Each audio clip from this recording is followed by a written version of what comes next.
Oke, kembali lagi bersama saya, Chandra. Dan di video kali ini, saya akan menjelaskan tentang aditif manufaktur. Mari kita bahas. Nah, baiklah, aditif manufaktur adalah konsep pembuatan benda dengan lapisan per lapisan. Biasanya ini disebut dengan 3D printing, namun jangan salah, aditif manufaktur tidak selalu 3D printing, dan 3D printing itu udah pasti aditif manufaktur. Ya. Jadi aditif manufaktur sendiri yaitu pembuatan benda apa ya, ini berbeda dengan machining yang dimana kalau machining kan membuat benda dengan mengurangi kan.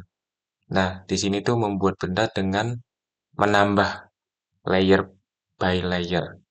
Nah, alur kerjanya biasanya itu dari yang pertama itu dari modeling, terus ke slicing. Slicing ini aplikasi yang akan mengatur benda sebelum ke proses printing.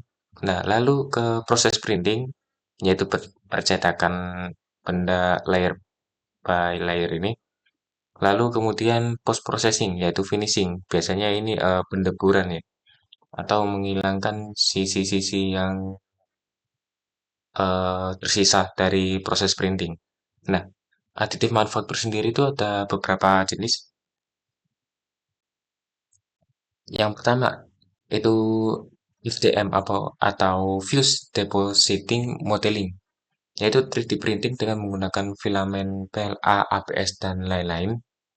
Dengan caranya tuh filamen akan ditumpuk sehingga membentuk benda yang diinginkan.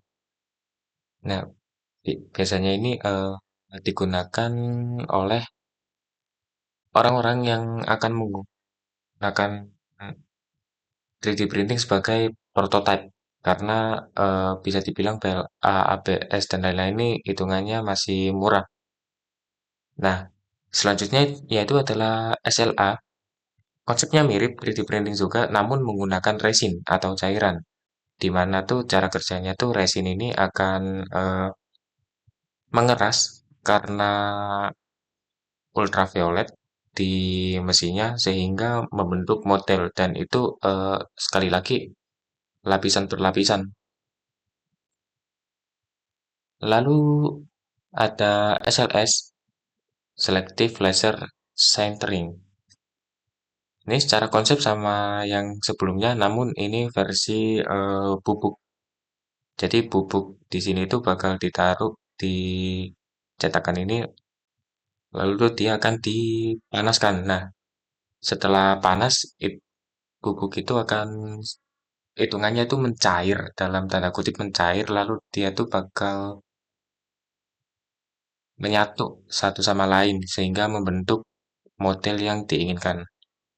Lalu yang terakhir ini ada metal 3D printing, ini yang kayaknya baru. Secara konsep itu sama dengan welding, ya. Namun versi otomatisnya, ya ini biasanya udah masuk ke ranah perbaikan part biasanya, perbaikan part suatu mesin gitu.